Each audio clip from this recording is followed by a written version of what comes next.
क्यों दिखते हैं ये साइंस एजिंग के।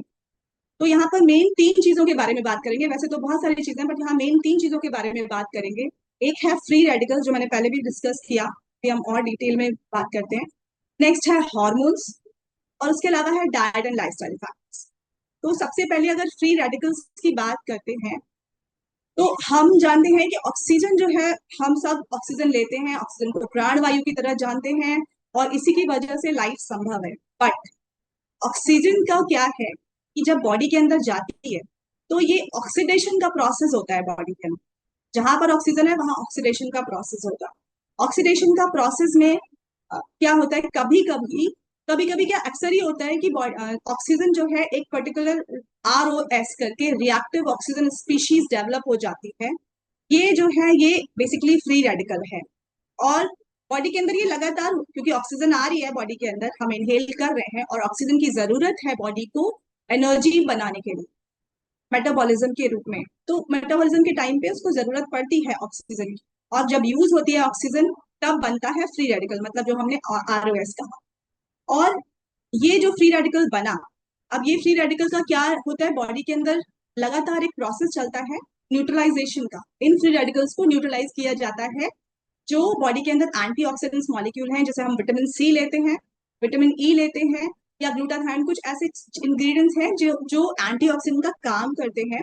और ये बेसिकली उन फ्री रेडिकल्स को जो डैमेज करते हैं उनको न्यूट्रलाइज कर देते हैं, तो ये डैमेज नहीं हो पाता। लेकिन अगर कुछ कारणों की वजह से फ्री रेडिकल्स की संख्या बढ़ती जाएगी बॉडी के अंदर, तो ये डैमेज बढ़ने लगता है, और अलग अलग तरह की डिजीज के रूप में, या साइन जो एजिंग के साइन है वो उसके रूप में हमें दिखता है। फॉर एग्जाम्पल अगर हम देखें कि किसी भी अगर फूड आइटम की बात करें, तो उसका अगर हमें लाइफ स्पैन बढ़ाना है तो हम क्या करते हैं, उसे उसे हम फ्रीज कर देते हैं।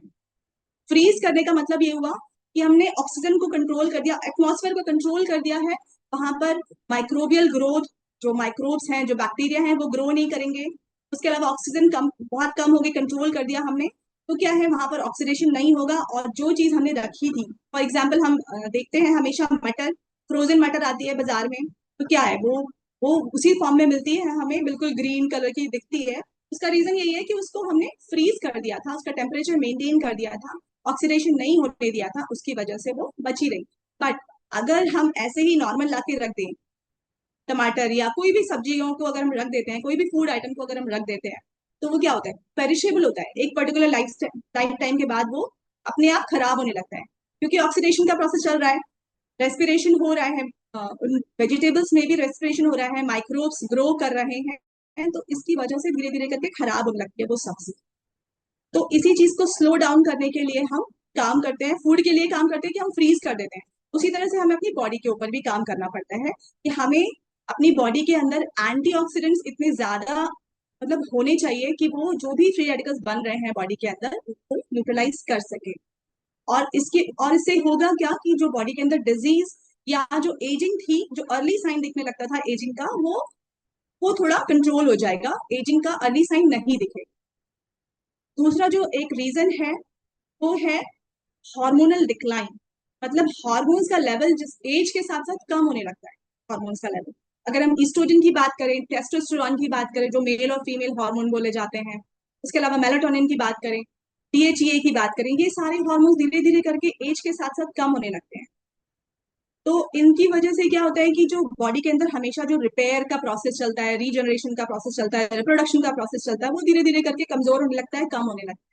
उसका रीजन ये नेचर ने इस तरह से बनाया है कि एक पर्टिकुलर एज तक बॉडी को जरूरत है किस पर्टिकुलर हार्मोन की डेवलपमेंट के लिए, ग्रोथ के लिए। तो उस समय तक वो हार्मोन रहता है बॉडी में। फिर जब बॉडी की जरूरत खत्म हो गई, फॉर एग्जाम्पल अगर हम लें एस्ट्रोजन या टेस्टोस्टेरोन की बात करें, या उसके अलावा DHEA की बात करें, तो ये सारे हार्मोन्स क्या है, एक पर्टिकुलर टाइम तक तो होते हैं, बॉडी के अंदर रहते हैं। देन उसके बाद धीरे धीरे करके बॉडी इनको कम करने लगती है। कम इसलिए करने लगती है क्योंकि अब ग्रोथ हो चुकी है।